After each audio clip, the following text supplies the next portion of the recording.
At 1 o'clock in the morning, my porch light flickered across the front yard of my small house in Riverton, Arizona.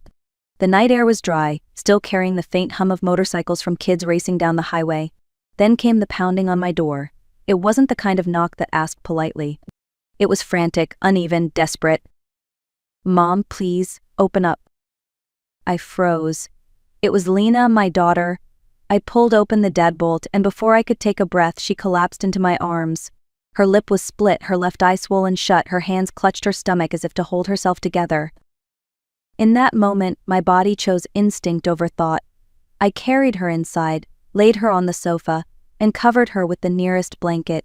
Then I looked up at the corner of my hallway where my police uniform hung pressed and ready. I knew tonight I wasn't just a mother, I was also an officer, and both would be tested. I should tell you who we are before the rest of this story unfolds. My name is Patricia Calder, but most people in Riverton call me Pat.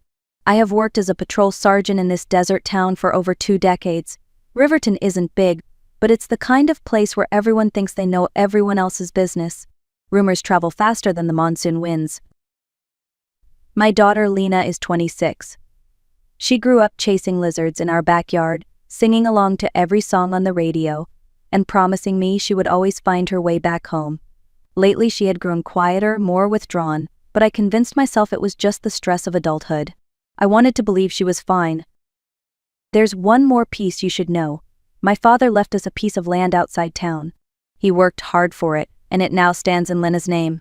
That land would soon become the center of a storm we never expected. The sound of Lena's voice still echoed in my ears as I tried to steady her trembling body. Her face was pale, her breath shallow. I fetched a damp towel from the kitchen and gently pressed it against her split lip, whispering for her to stay calm. My heart was pounding so loud I could hear it in my head. I knew this was more than a bruise or two. Something had been broken long before she collapsed on my porch. I reached for my phone and dialed the number to the emergency room. "Dr. Patel, it's Pat Calder. Get a bed ready. I'm bringing my daughter. My car was in the shop, so I called for a cab." While we waited, Lena's phone lit up on the coffee table, buzzing again and again. On the screen were missed calls and threatening messages from Eric, her husband. My blood boiled. One message read, "Don't open your mouth if you want to keep everything." I reached for the phone, but Lena snatched it back with shaking hands. "Mom, don't.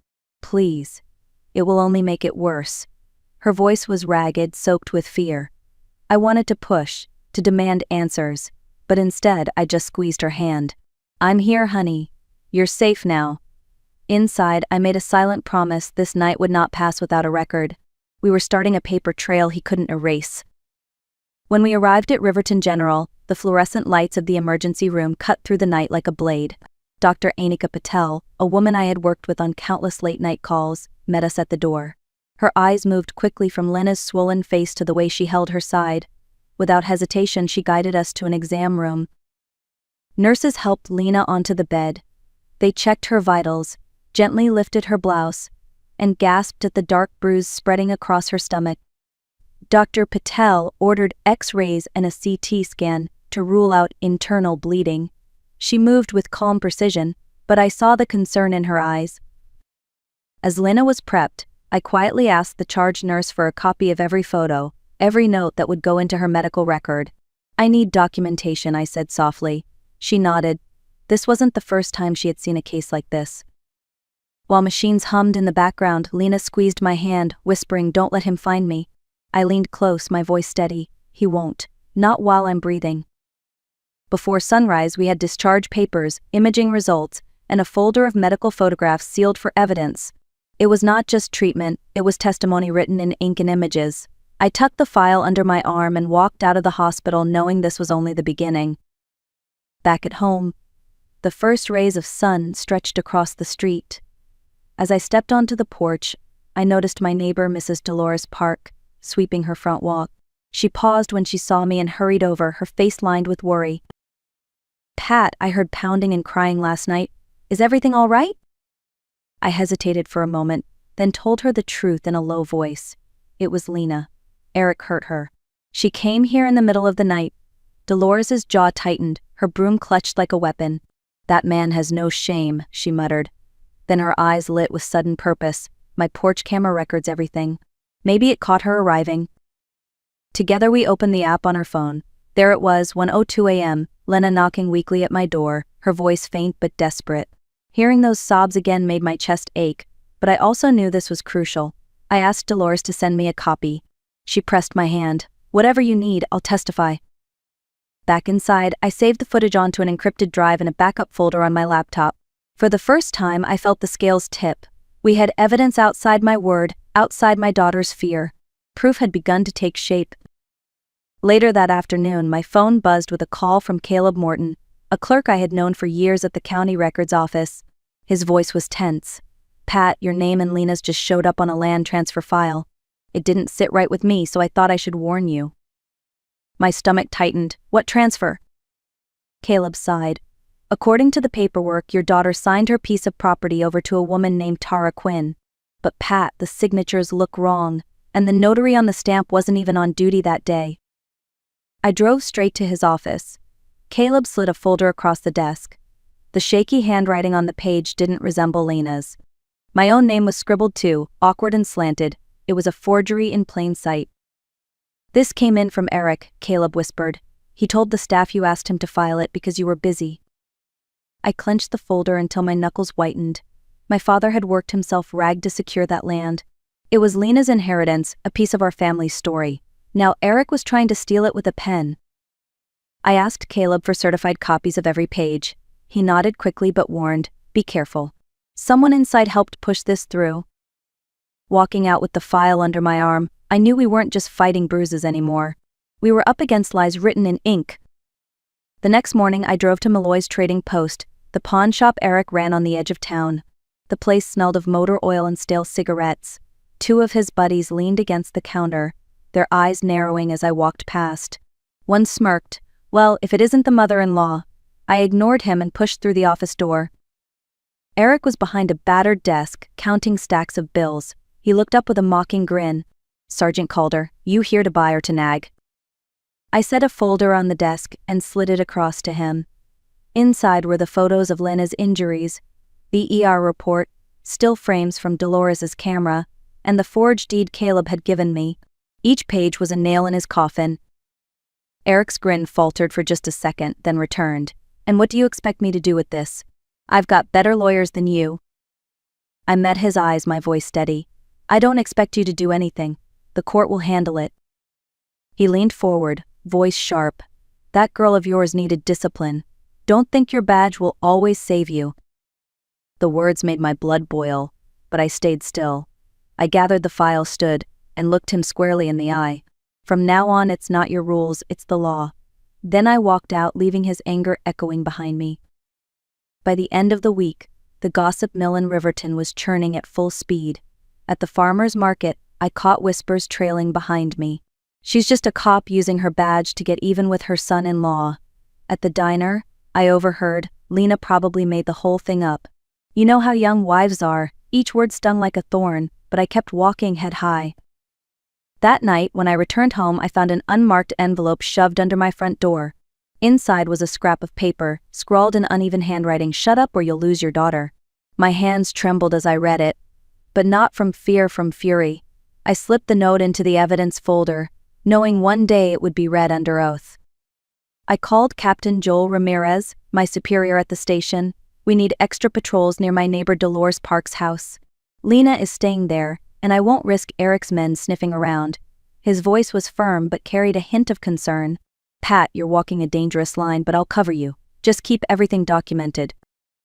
The rumors grew louder, but so did my determination. I realized the battle wasn't just against Eric, it was against the story he was spreading to bury the truth. I knew the case would stay weak unless someone from Eric's inner circle came forward. That person was Tara Quinn, the woman who had been parroting on his arm while Lena nursed bruises at home. I learned she often spent evenings at the Silver Spur, a dimly lit bar at the far end of Hidalgo Street. One Thursday night, I put on an old jacket and cap, slipped into a corner booth and waited. Around 10, Tara walked in wearing a red dress, her lips painted dark, a drink in her hand. She looked confident, but her eyes carried the weight of someone in over her head. I slid an envelope across the table. Inside were copies of the forged deed with her name on it and public records of her debts. "Eric can't protect you," I said quietly. "But the truth might." She laughed at first, but her hand trembled as she flipped through the papers. The color drained from her face. He promised me land, a new start. I see now he just used me. Leaning closer, I told her, you have one chance to walk away clean. Testify. Tell the court what really happened.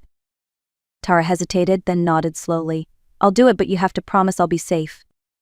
For the first time, I felt the tide begin to turn. Back at Marcus Hale's law office, we spread the evidence across a long oak table. Photos of Lina's bruises, the ER report with Dr. Patel's signature, Dolores's video clip, the threatening note, and now the forged deed with Tara's name. Piece by piece, it formed a wall Eric could not climb. Marcus spoke with the calm focus of a man who had built cases like this before. Exhibit A, medical records. Exhibit B, the video. Exhibit C, the texts and threats. Exhibit D, the fraudulent deed and notary inconsistencies. He tapped each file as if anchoring it to the table. I added copies of Tara's written statement, notarized that morning, promising to testify about Eric's pressure and false promises. Marcus looked at me and said, "This gives us leverage, but we need protection orders in place immediately." That same afternoon, Judge Keaton signed a temporary restraining order, barring Eric from contacting Lina or Tara. Captain Ramirez arranged safe lodging for both women, away from Eric's reach. For the first time in weeks, I slept without pacing the hallway. The case was no longer a scattered set of fears, it was a structured defense, a living shield of fact. Rumors could twist, but evidence stood firm. The courthouse was packed the morning of the hearing. Wooden benches groaned under the weight of neighbors, co-workers, and strangers curious to see what would unfold. The air buzzed with whispers until Judge Raymond Keaton entered and called the room to order. Marcus Hale rose first. "Your Honor, this case is not about rumor. It is about records, injuries, and evidence that speaks for itself." He began with the medical file. Dr. Patel took the stand, explaining Lina's contusions and why they could not have come from a simple fall. Her testimony was calm, clinical, and devastating. Next came the video. On the screen, Dolores's porch camera showed Lina at 1:02 a.m. knocking weakly, her voice breaking through the quiet street. Gasps echoed through the courtroom as people saw with their own eyes what words alone could not capture. Then Marcus presented the threatening text messages. Each message was authenticated by phone logs.